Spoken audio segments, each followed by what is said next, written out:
جو احباب گرامی گزشتہ نشست میں یہاں موجود تھے،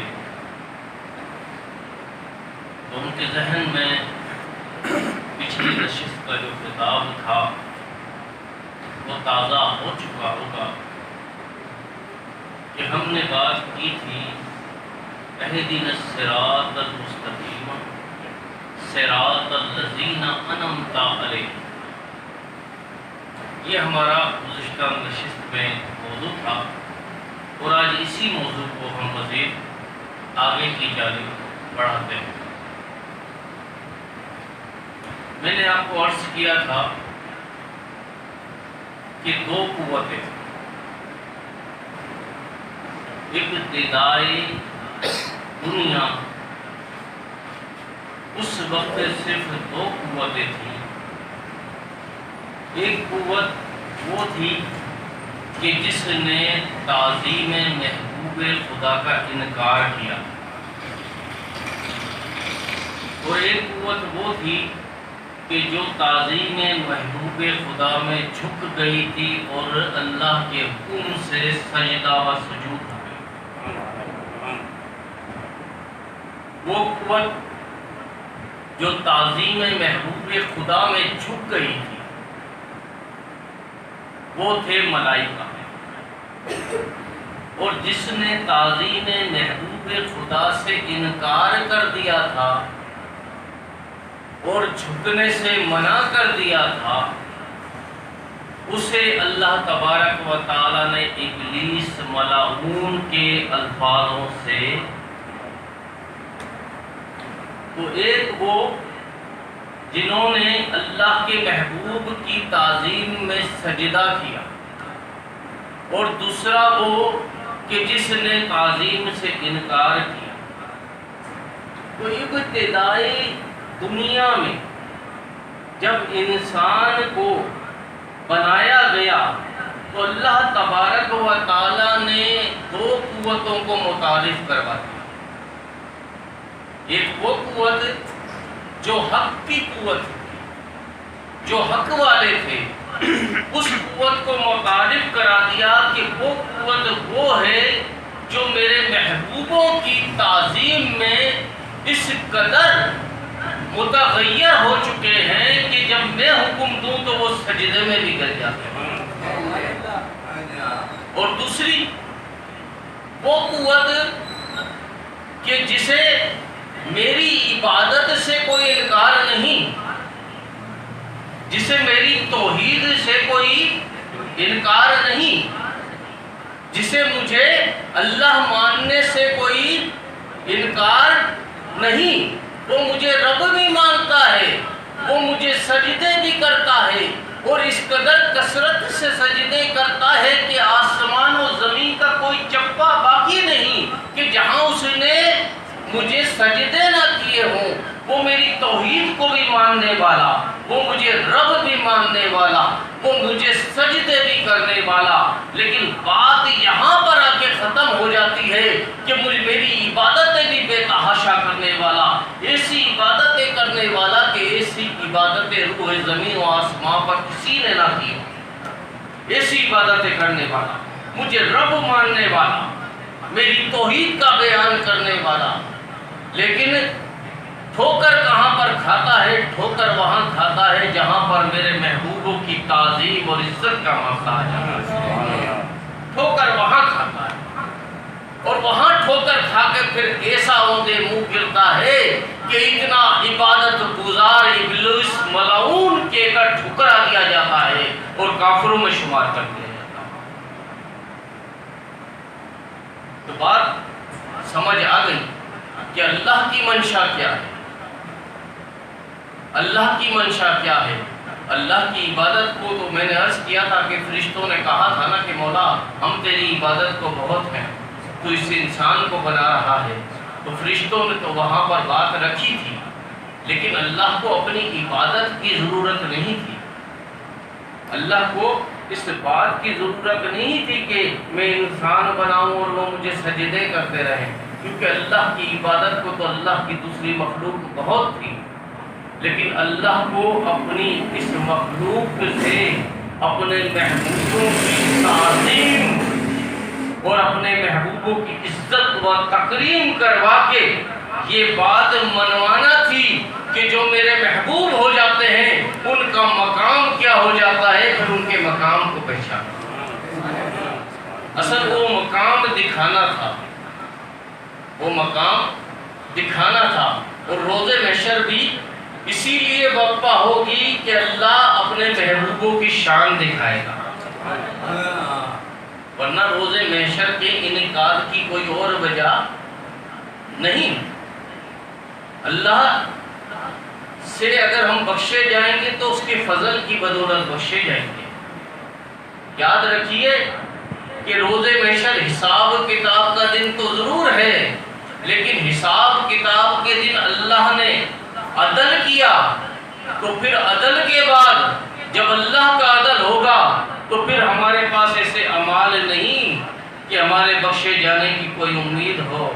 تو ہم اگر بخشے جائیں گے روز محشر اس لیے انعقاد پذیر ہوگا کہ اللہ اپنے محبوبوں کی شان دکھائے گا۔ اللہ بتائے گا کہ یہ تھے میرے محبوب، یہ تھے میرے ولی، یہ تھے میرے انبیاء، یہ تھے میرے نبی، اور یہ تھے میرے نبی کے معتبر مکرم صحابہ۔ اگر تم نے ان کا ادب نہ کیا، تم نے ان کی تعظیم نہیں کی تھی اس دنیا میں، تو سمجھ لو تم غارت ہو گئے، کیونکہ میں نے پہلے دن ہی یہ بات بتا دی تھی، یہ مقدمہ قائم کر دیا تھا، اور ایک ایسا عمل پہلے دن ہی ظاہر کر دیا تھا، پھر اسے اپنی کتاب قرآن مجید میں بھی واضح کر دیا تھا کہ کچھ لوگ وہ تھے، ایک قوت وہ تھی کہ جو میرے محبوب کی شان کو مانتے ہوئے تسلیم کرتے ہوئے سجدہ و سجود ہو گئی تھی، اور ایک قوت وہ تھی جس نے تعظیم سے انکار کر دیا تھا۔ تو انکار کرنے والی قوت کا میں نے کیا حشر کیا تھا، اس چیز کو یاد رکھو۔ اور جنہوں نے مانا تھا پھر انہیں کیا مقام دیا تھا، اس بات کو بھی یاد رکھو۔ تو اب رہتی دنیا تک یہ دو ہی کام ہیں کہ اللہ کو سجدے کرنے والے تو بے شمار ہوں گے، توحید بیان کرنے والے تو بے شمار ہوں گے، تسبیحات بیان کرنے والے تو بے شمار ہوں گے، لیکن بات یہ ہے کہ جسے اللہ اپنا محبوب بنا لے گا اس کی تعظیم کرنے والے کتنے ہوں گے، اس کی تعظیم کرنے والے کتنے ہوں گے، کیونکہ محبوبان خدا انبیاء بھی ہیں، محبوبان خدا صحابہ کرام بھی ہیں، محبوبان خدا تابعین تبع تابعین ائمہ مجتہدین سلف و صالحین بھی ہیں، یعنی اولیاء کرام بھی ہیں۔ تو محبوبان خدا کی تعظیم اصل مقصد ہے۔ اور اب جو آیہ مبارکہ میں نے تلاوت کی، کون سی آیت تلاوت کی؟ بہت آسان ہے، سب کو یاد ہونا چاہیے، ہر نماز میں پڑھتے ہیں نا جی۔ کیا دعا ہے؟ اللہ تبارک و تعالی ام القرآن میں، سورہ فاتحہ جو ہے ام القرآن ہے، قرآن کی ماں، قرآن کی ماں۔ ام القرآن میں اللہ تبارک و تعالی جس کو ہر نماز کے لیے لازم قرار دیا گیا ہر رکعت میں سورہ فاتحہ پڑھنی ہے، ام القرآن میں یعنی قرآن کے خلاصے میں اللہ تعالی ہمیں دعا کرنا سکھا رہا ہے۔ کیسے دعا کرو؟ اہدنا الصراط المستقیم، اے اللہ ہمیں ہدایت والا سیدھا راستہ چلا، ہدایت والا سیدھا راستہ چلا۔ اب ہدایت والا سیدھا راستہ چلا، مولا تجھ سے یہ دعا کرتے ہیں، جھولی پھیلا پھیلا کر دعا کرتے ہیں، ہاتھ اٹھا اٹھا کر دعا کرتے ہیں کہ میرے مالک ہمیں ہدایت پر رکھنا، میرے مولا ہمیں ہدایت سے گمراہ نہ کرنا، ہمیں صراط مستقیم پر چلانا، کیونکہ صراط مستقیم ہی وہ راستہ ہے، ہدایت والا ہی وہ راستہ ہے کہ جس سے ہم منزل پالیں گے، اور اگر ہمیں ہدایت والا راستہ نہ مل پایا، ہم ادھر ادھر گمراہ ہو گئے، تو مولا ہماری آخرت برباد ہو جائے گی، ہماری قبر برباد ہو جائے گی۔ تو اس لیے اللہ تبارک و تعالیٰ نے جب قرآن کا خلاصہ سورہ فاتحہ کی صورت میں پیش فرمایا تو اس خلاصے کے اندر یہ دعا رکھ دی، یہ دعا رکھ دی کہ جب مجھ سے دعا مانگو تو کہو اہدنا الصراط المستقیم، یا اللہ ہمیں ہدایت والا سیدھا راستہ چلا۔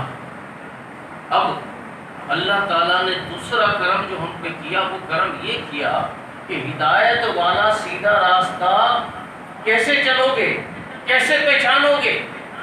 کوئی کہے گا کہ قرآن پاک پڑھ لو ہدایت والا سیدھا راستہ مل جائے گا۔ قرآن پاک پڑھنے کے لیے جب میں قرآن کریم کھولوں گا اور قرآن کریم اپنی زبان کے مطابق، اگر میری زبان اردو ہے تو اسے اردو ترجمے کے ساتھ پڑھوں گا، تو کوئی مجھے کہے گا جناب فلاں صاحب کا لکھا ہوا ترجمہ پڑھیں، وہ ترجمہ صحیح ہے، فلاں صاحب کا لکھا ہوا ترجمہ پڑھیں، وہ ترجمہ صحیح ہے، فلاں صاحب کا ترجمہ پڑھیں، وہ ترجمہ صحیح ہے۔ اب میں کس کی بات مانوں گا، کون سا ترجمہ پڑھوں گا؟ اب میں جو بھی ترجمہ پڑھتا ہوں مجھے معلوم نہیں کہ یہ کس صاحب کا ترجمہ ہے، اور اس ترجمے کے اندر اگر کوئی گڑبڑ ہوئی تو پھر مجھے قرآن پاک پڑھنے کے باوجود بھی ترجمے کی بدولت اگر میں ادھر ادھر ہو گیا تو خطرہ تو موجود ہے نا۔ کسی نے کہا کہ جی قرآن پاک کی تفسیر پڑھ لیں، جناب میں کس کی لکھی ہوئی تفسیر پڑھوں؟ کون ہے جو یہ بتائے کہ فلاں تفسیر صحیح ہے؟ میں نے اس کی تشریح پڑھی، میں نے اس کی تفسیر پڑھی، کسی نے اپنے من سے، اپنی مرضی سے، اپنی مرضی کے مطابق اپنے مقاصد حاصل کرنے کے لیے اگر تفسیر میں گڑبڑ کر دی ہو اور میں اسے پڑھ لوں تو میں تو اتنا عالم نہیں ہوں، تو پھر بھی میرے لیے گمراہی کا راستہ موجود ہے۔ کسی نے کہا کہ احادیث کریمہ پڑھ لے، میں نے احادیث کی کتب اٹھا لی، وہ پڑھنا شروع کر دی، شرح بھی میرے سامنے تھی، اب کس کی شرح پڑھنی ہے، کس سے مجھے حدیث سمجھنی ہے؟ مجھے کیا معلوم کہ کون سی حدیث ضعیف ہے، مجھے کیا معلوم کون سی حدیث صحیح ہے؟ اب یہاں پر بھی میں گڑبڑ میں پڑ گیا، اور حدیث پڑھنے کے باوجود بھی اگر دوسرے راستے کی جانب نکل گیا، کیونکہ آج ایسے قوتیں موجود ہیں نا جو آپ کو یہ راستے دکھاتی ہیں، کہتی ہیں جی قرآن پڑھ لو بس کافی ہے۔ ارے اللہ کے بندو، قرآن تو پڑھ لے لیکن قرآن میری زبان میں نہیں ہے، قرآن میری زبان میں نہیں ہے، میں عجمی ہوں۔ اب قرآن پڑھنے جن کی زبان میں ہے، جب وہ ہی بہک جائیں تو میری تو زبان عربی نہیں، اب میں قرآن تو کسی کے بلبوتے پہ پڑھوں گا، مرتجم جنہوں نے ترجمے کیے ان کے بلبوتے پہ پڑھوں گا۔ تو معاملہ یہ ہے کہ قرآن پڑھنے سے بھی، لیکن میرے رب کتنا قریب ہے۔ میرے رب نے جب کہا کہ یہ دعا کرو، کون سی دعا کرو؟ اہدنا الصراط المستقیم، اے اللہ ہمیں ہدایت والا سیدھا راستہ دکھا۔ تو پھر آگے یہ نہیں کہا کہ قرآن پڑھ لو، آگے یہ نہیں کہا کہ میں نشانی بتاتا ہوں قرآن پڑھ لو، یہ نہیں کہا کہ میں نشانی بتاتا ہوں حدیثیں پڑھ لو، بلکہ کیا کہا؟ صراط الذین انعمت علیہم۔ کیا کہا؟ صراط الذین انعمت علیہم۔ جب بندے نے کہا مولا مجھے ہدایت والا سیدھا راستہ چلا، تو اللہ نے کہا کہ اگر ہدایت والا سیدھا راستہ چلنا چاہتے ہو تو پھر یہ راستے کی نشانی بتاتا ہوں، یہ راستہ ان لوگوں کا ہے جن پر میں نے انعام و اکرام کیا، جن پر میں نے انعام و اکرام کیا۔ اب یہ وہ لوگ ہیں جنہیں میں نے اپنا محبوب بنایا، جنہیں میں نے اپنا محبوب بنایا۔ اب جن کو میں نے اپنا محبوب بنا لیا ہے نا، جن پر انعامات کی بارش کی ہے نا، یہ راستہ ان کا ہے، ان کو پکڑ لو، ان کو پکڑ لو، کیونکہ یہی وہ قلوب ہے یہی وہ اذہان ہیں کہ جن میں قرآن بستا ہے، یہی وہ قلوب ہیں جس میں اللہ کے حبیب کے فرمان بستے ہیں۔ انمتا علیہم، جن پر میرے انعامات ہوئے، اور ایسے انعامات ہوئے کہ ان کو میں نے اپنا دوست بنا لیا، اپنا محبوب بنا لیا، تو یہی در حقیقت قرآن کی تفسیر ہے، ان کا وجود ہی قرآن کی تفسیر ہے۔ جب تم ان کے دامن سے وابستہ ہو گئے تو تمہیں وہ تمام رموز، وہ تمام حقیقتیں جو تم سے مخفی تھیں، جنہیں تم سمجھنے سے قاصر تھے، جن کے لیے تم پریشانی میں مبتلا تھے کہ کس کا ترجمہ پڑھے، کس کی تفسیر پڑھے، ارے جس کو میں نے اپنا محبوب بنا لیا وہ تو بالکل کھرا اور سچا ہے، کیونکہ میں تو اپنا محبوب بنانے میں دھوکہ نہیں کھا سکتا، میں تو رب ہوں، میں تو کسی غلط کو اپنا محبوب نہیں بنا سکتا، میری تو یہ شان ہی نہیں کہ میں کسی غلط کو اپنا محبوب بنا لوں۔ میری شان تو وہی ہے کہ جس نے میرے قرآن کو صحیح سمجھ لیا، جس نے میرے محبوب کے فرمودات کو صحیح سمجھ لیا، در حقیقت وہی تو کھڑا اور سچا ہے، اور وہی تو میرا محبوب ہے۔ تو جس کو میں نے اپنا محبوب بنا دیا، یہی تو انعمت علیہم ہے، بس ان کا دامن تھا۔ ادھر ادھر کہیں جانے کی ضرورت نہیں ہے۔ رب نے تمہیں ہدایت والے سیدھے راستے کی دعا کے ساتھ ساتھ وہ ذریعہ بھی عطا فرما دیا، وہ ذریعہ بھی دے دیا کہ اس کو پکڑ لو، اب ادھر ادھر نہیں جاؤ۔ یہی تمہیں اسلوب قرآن سکھا دیں گے، یہی تمہیں قرآن کے مطالب سمجھا دیں گے، یہی تمہیں قرآن کی تشریحات بتا دیں گے۔ بس ان کی زندگی جو ہے وہ ایک ایسا نمونہ ہے کہ جب میں نے ان کی وہ اعلیٰ زندگی دیکھی تو پھر میں نے ان کو پسند کر کے اپنا محبوب بنا لیا، اپنا دوست بنا لیا۔ یہ ہے وہ نشانی۔ شیطان کا جب پھٹا ہوا، جھگڑا ہوا، جو بات ہم ابتدا سے کر رہے ہیں، شیطان نے کیا کہا جب اللہ نے اسے ابلیس ملعون بنا دیا، جب اللہ نے اسے دھتکار دیا، کافر بنا دیا، کہنے لگا میرے مولا ٹھیک ہے میرے ساتھ تو جو ہوا سو ہوا، لیکن تجھ سے میں مہلت مانگتا ہوں، مجھے مہلت دے، مجھے زندگی دے، مہلت دے۔ اللہ نے کہا کیا کرے گا؟ کہا تیرے جو یہ دوست ہوں گے نا، محبوب ہوں گے نا، پیارے پیارے، ان کو بھٹکاؤں، ان کو گمراہ کروں۔ اب جھگڑا دیکھیں، جھگڑا میں آپ کو ابتدا سے لے کر چلو، جھگڑا کیا چلتا ہے؟ جھگڑا یہ چل رہا ہے، وہ کچھ اور نہیں کہہ رہا، وہ یہ نہیں کہہ رہا کہ میں قرآن کو ان کے لیے یہ کر دوں گا، قرآن کو مٹا دوں گا، معاذ اللہ یہ کر دوں گا، یا فرمودات جو ہے نبی پاک صلی اللہ علیہ وسلم کے وہ تبدیل کروا دوں گا، میں قرآن میں تبدیلی کر دوں گا، میں یہ کر دوں گا، کوئی اور بات نہیں۔ جھگڑا کیا ہے؟ اب اس کا غصہ کیا ہے؟ اس کا خار کیا ہے؟ وہ کہہ رہا ہے کہ مولا مجھے مہلت دے۔ کیا کرے گا؟ تیرے نیک بندوں کو نہیں چھوڑوں، انہیں نہیں چھوڑوں۔ اللہ نے کہا جو میرے نیک ہے نا ان پر تیرا قابو نہیں چلے گا، ان پر تیرا قابو نہیں چلے گا۔ چل جا، یہ بھی تجھے چیلنج ہے، دی تجھے مہلت، جا کر کے دکھا دے۔ ٹھیک، میں یہ کام کروں گا۔ اب دشمنی کہاں سے ہے؟ کس سے دشمنی ہے؟ یارو سمجھ آ رہی ہے میری بات؟ ذرا بولو دشمنی کس سے ہے؟ کس سے؟ اللہ کے کس سے؟ محبوبوں سے۔ دشمنی کس سے؟ اللہ کے محبوب بندوں سے۔ دشمنی قرآن سے نہیں، فرمودات رسول سے نہیں۔ وہ جو ٹارگٹ بنا رہا ہے اس کا ٹارگٹ کیا ہے؟ اس کا ٹارگٹ اللہ کے محبوب بندے ہیں۔ کہا مجھے مہلت دے۔ اللہ نے کہا جا تیرا یہ چیلنج قبول، میرے محبوب بندوں پر تیرا بس نہیں چلے گا۔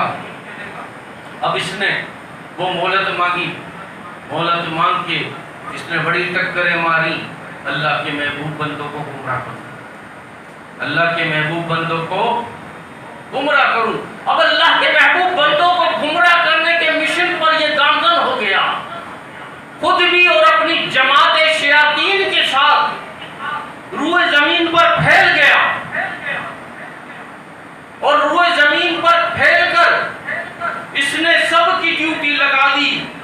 جو اللہ کے بندے ہیں نا بس کچھ نہ کرو، ان کے پیچھے پڑ جاؤ، ان کے پیچھے پڑ جاؤ، ان کو ورگلانا ہے، ان کو گمراہ کرنا ہے، یہ ڈیوٹی۔ اب کوششیں کر لی، ہزاروں کوششیں کر لی، لیکن جن کو اللہ نے اپنا محبوب بنا لیا تھا، جن کو اللہ نے اپنا محبوب بنا لیا تھا، ان پر بس نہیں چلا۔ سرکار شیخ عبد القادر جیلانی کے پاس بھی آیا نا، یہ شیخ عبد القادر جیلانی، تم نے اتنی عبادتیں کر لی، اتنی ریاضتیں کر لی، اتنے مجاہدے کر لیے، اللہ کے اتنے قریب ہو گئے، جاؤ تم پر نماز معاف۔ بدلی پھٹی، آسمان سے آواز، تم پہ نماز معاف۔ اتنی عبادتیں، اتنی ریاضتیں، اتنی اللہ کی عبادتیں، رات رات جاگ کر عبادتیں، جاؤ نماز معاف۔ حضور سیدی شیخ عبد القادر جیلانی نے کہا لا حول ولا قوت الا باللہ، بدلی چھٹ گئی۔ کہا کیا اے شیخ عبد القادر، تمہیں تمہارے علم نے بچا لیا، بولا بدبخت دوسرا حملہ کرتا ہے، مجھے میرے علم نے نہیں، مجھے اللہ کے فضل نے بچا لیا، مجھے اللہ کے فضل نے بچا لیا۔ بڑی کوشش ہے، کیوں؟ اب ہاتھ جب اللہ کے محبوب نہ آئے، ہاتھ اللہ کے محبوب نہ آئے تو پھر ہر بار یہ استعمال کیا کہ اللہ کے محبوبوں کو چھوڑ، ان لوگوں کو پکڑ جو اللہ کے محبوبوں کے پاس جا رہے ہیں، ان لوگوں کو گھیر جو اللہ کے محبوبوں سے تعلق استوار کر رہے ہیں، جو اللہ کے محبوبوں کی صحبت اختیار کرنے کی کوشش کر رہے ہیں، جو اللہ کے محبوبوں کے درباروں میں جاتے ہیں، جو اللہ کے محبوبوں کے آستانوں پہ جاتے ہیں، ان لوگوں کو پکڑ، اے میرے چیلوں، شیطان ملعون نے اعلان کر دیا زمین پر پھیل جاؤ اور دیکھو اللہ کے محبوبوں کے پاس ان کو نہیں جانے دینا۔ اب چیلے زمین پر پھیل گئے، اور پھیلنے کے بعد چیلوں نے کہا ارے ارے ان کے پاس کہاں جاتے ہو، یہ کیا دیں گے، یہ تو کچھ بھی نہیں دے سکتے، دینے والی ذات تو صرف اللہ کی ہے، تم کہاں بھٹکتے پھر رہے ہو، یہ تو کچھ بھی نہیں دے سکتے، یہ تو کچھ بھی نہیں کر سکتے، آؤ آؤ توحید کو سیکھو۔ ایسی توحید بیان کی، ایسی توحید بیان کی کہ اللہ کے ولیوں کے پاس جانا شرک قرار دے کہ جی ان کے پاس جاؤ گے تو شرک ہو جائے گا، اور ان کے سے کٹ جاؤ گے، ان سے کٹ کر رہو گے، ان کے قریب نہیں بھٹکو گے تو توحید ہو جائے گی۔ توحید کا فلسفہ یہ ہو گیا کہ ان کے قریب جاؤ گے تو شرک ہو جائے گا، اور ان سے دور رہو گے تو توحید ہو جائے گی۔ لیکن رب کہہ رہا ہے کہ جب سیدھی راہ مجھ سے مانگتے ہو، جب کہتے ہو اہدنا الصراط المستقیم، اے اللہ ہمیں ہدایت والا سیدھا راستہ ہمیں عطا فرما، تو پھر میں تمہیں کہتا ہوں صراط الذین انعمت علیہم، ان کا دامن نہیں چھوڑنا جن پر انعام کیا، ان کا دامن چھوڑو گے تو بھٹک جاؤ گے، تو گمراہ ہو جاؤ گے۔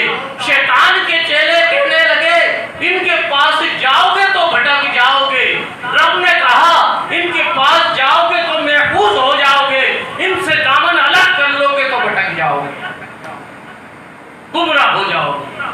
ایک فرمان الہی، آج کل ایک مرزا یوٹیوب پہ، مرزا انجینئر، اسلام میں انجینئر، اسلام میں انجینئرنگ، اپنے ایک کلپ میں کہتا ہے یہ باباؤں کا جو خمار ان کے سروں پر شامل ہے، میں ان کو باباؤں سے الگ کر کے چھوڑوں گا، میں ان کو باباؤں کے پاس نہیں جانے دوں گا۔ ارے بات سمجھ آ رہی ہے نا کہ تو کس کا ہے، تو کس کا ہے، تو کس کا بھیجا ہوا ہے، یہ باباؤں کے پاس نہیں جانے دوں گا۔ اب شروع ہوا باباؤں کی، صحابہ کرام کی تکذیب توہین کی، یہ بابے ہیں، بابے، صحابہ کرام بابے ہیں، ان کی توہین شروع ہوئی، تابعین تبع تابعین کی توہین شروع ہوئی۔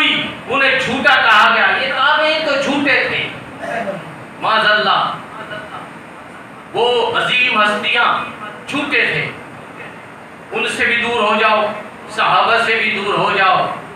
محدثین کی بات آئی، یہ بھی غلط تھے، انہوں نے بھی غلط روایتیں کی، ان سے بھی دور ہو جاؤ۔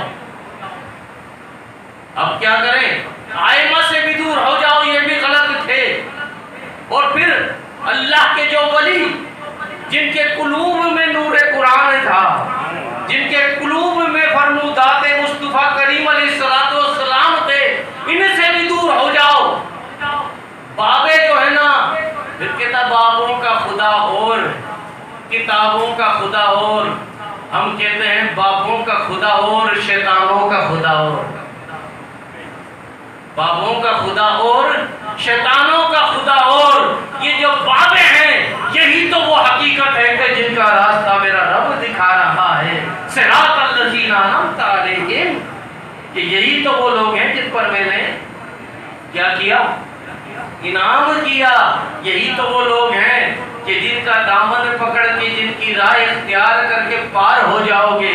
اگر تیری کتابیں راہ دکھا دیتی، اور جن کتابوں کی تو بات کرتا ہے جو تو نے خود گھڑی ہیں، ان کتابوں کی جو تو بات کرتا ہے، تو وہ کتابیں تو گمراہ کر رہی ہیں جنہیں تو نے گھڑا ہے۔ جو روایتیں تو نے گھڑی ہیں وہ تو گمراہ کر رہی ہیں۔ کیوں کہ اگر ایک موضوع پر 6 حدیثیں ہیں تو تو اپنے مطلب کی ایک حدیث بیان کر کے 5 کو غائب کر دیتا ہے۔ قرآن پڑھتا ہے جبکہ تجھے پڑھنا بھی نہیں آتا، ناظرہ پڑھتا بھی نہیں آتا، غلطیاں کرتا ہے۔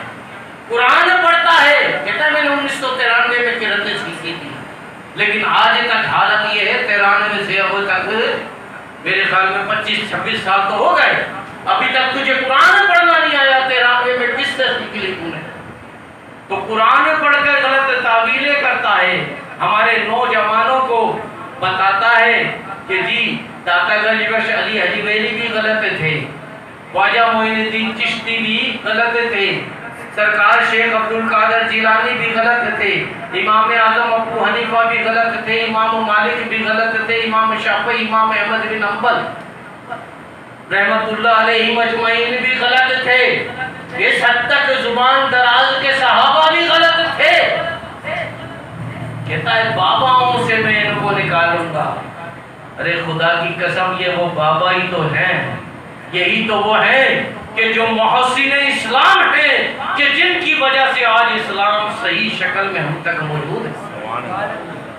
جو لوگ اپنے محسنوں کے خلاف ہوتے ہیں، آپ پر کسی نے کوئی احسان کیا، کبھی زندگی میں کوئی احسان کر دیا، آپ اس سے احسان فراموشی کریں، یہ اچھا عمل ہے؟ اس عمل کو کوئی اچھا کہے گا؟ آپ احسان فراموشی کریں، آپ کا محسن تو وہ ہے کہ اس کی آپ عزت بھی کریں گے، تقریب بھی کریں گے کہ جی میرے ایک برے وقت پر یہ کام آیا۔ یہ تو محاسن اسلام ہیں، انہوں نے تو اسلام کو ہر طرف سے بچا کے، ہر قسم کی زمانے کی گرد و غبار سے بچا کے صحیح صورت میں ہم تک پہنچایا۔ یہ تو محاسن اسلام ہیں، یہ بابے جنہیں تو بابے کہہ کر صحابہ کرام تک توہین کرتا ہے، انجینئرنگ کرتا ہے، یہ پھکی لے لے تو دنیا کو پھکیاں دیتا ہے۔ تو معلوم یہ ہوا کہ شیطان کے چیلوں کا کام کیا ہے۔ بھئی کیا کام ہے شیطان کے چیلوں کا؟ شروع کا پھٹا کیا تھا؟ کس سے پھٹا تھا؟ کس سے جھگڑا تھا؟ محبوبہ نے کس سے؟ محبوبہ نے خدا سے، اللہ کے محبوبوں سے، اللہ کے محبوبوں سے جھگڑا تھا۔ اب اس نے اپنے چیلوں کی کیا ڈیوٹی لگائی کہ اللہ کے محبوبوں سے دور کرو۔ تو مرزا صاحب اپنے آپ کو پہچانیے، کس کی ڈیوٹی کر رہے ہو؟ تم ڈیوٹی میرے رب کی نہیں کر رہے، اس ملعون کی ڈیوٹی کر رہے ہو جو باباؤں کا دشمن ہے، جو اولیاء اللہ کا دشمن ہے، جو صحابہ کا دشمن ہے، جو انبیاء کا دشمن ہے، جو محبوبان خدا کا دشمن ہے۔ تیری دشمنی بھی محبوبان خدا سے ہے، تو تیری انجینئرنگ شیطان کے بلبوتے پر ہے، تیری انجینئرنگ اور تیرا استاد شیطان ہے، جو دین اسلام میں تو نے بدبختیاں پھیلائی ہیں، دین اسلام میں جو خرابات پیدا کی ہیں، قرآن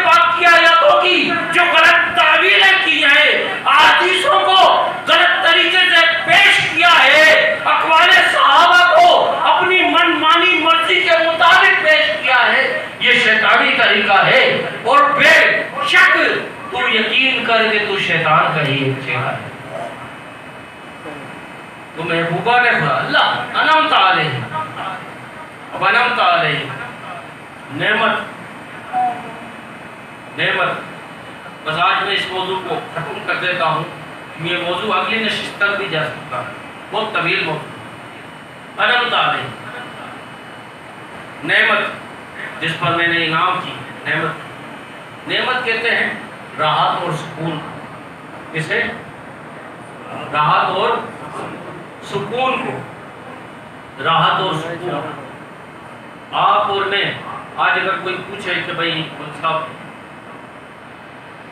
اگلے جمعے میں کرتے ہیں، سوال نہ کر لیں بھائی کیا کہتے ہیں، کر لیں.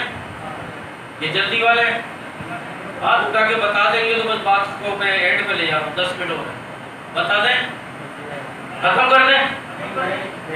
ہاتھ اٹھا کے بتائیں، چلائیں، چلا دیں. ٹھیک ہے، ہاتھ ویسے کم ہے لیکن میرے اچھا. اگر سکون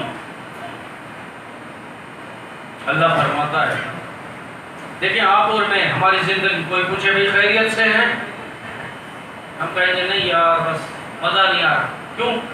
ارے یار ٹینشن ہے، بس کیا کریں. ہر آدمی آج کل عمومی طور پر ٹینشن، فکر مندی 2 وجوہات کی بنا پر ہوتی ہے. ایک وجہ وہ ہوتی ہے کہ کوئی خوف ہو. خوف مثال کے طور پر ایسا ہے کہ یار فلاں جگہ سے میری لاٹری آنی تھی، BC میں نے ڈالی تھی، بچی کی شادی کرنی ہے، پتہ نہیں وقت پہ دے گا نہیں دے گا. خوف، اندیشہ. ٹھیک ہے، جب تک ہاتھ میں رقم نہ آ جائے تاریخ نہیں دے سکتا. ایک انجا تاریخ دے دی تب بھی اندیشہ کہ دے گا یا نہیں دے گا. فلاں کے پاس پیسے ہیں، قرض دیا تھا، دے گا نہیں دے گا. تو اندیشہ. خوف کیا دیتا ہے؟ ٹینشن. کیا دیتا ہے؟ ٹینشن. ایک کوئی کام کیا تھا، وہ کام صحیح نہیں ہوا، اس کا غم، پچھتاوا. کیا ہوتا ہے؟ غم، پچھتاوا. یار اگر یہ ایسے نہیں ہوتا نا تو بس پھر صحیح تھا، اگر یہ یوں نہیں ہوتا تو پھر صحیح تھا. میرا بچہ جوان تھا یار، اچھا خاصا کماتا تھا، اگر اس کا ایکسیڈنٹ نہ ہوتا تو آج یہ دن نہ ہوتے، بہتر ہوتا. یعنی کہ گزرے ہوئے وقت جو ہوتا ہے اس کا ایک غم، کوئی حادثہ، کوئی معاملہ، اس کا غم مختصر کر کے آگے بڑھ رہا ہوں. اور آنے والا وقت جو ہوتا ہے اس کا ایک خوف. یہ 2 چیزیں ہوتی ہیں جو زندگی میں بے چینی پیدا کر دیتی ہیں، ٹینشن پیدا کر دیتی ہیں. اللہ نے فرمایا کہ جن لوگوں پر انعام کیا نا، نعمت دی. نعمت کے معنی ہے سکون، لذت، راحت. سکون، لذت، راحت. اللہ نے فرمایا الا ان اولیاء اللہ لا خوف علیہم ولا هم یحزنون.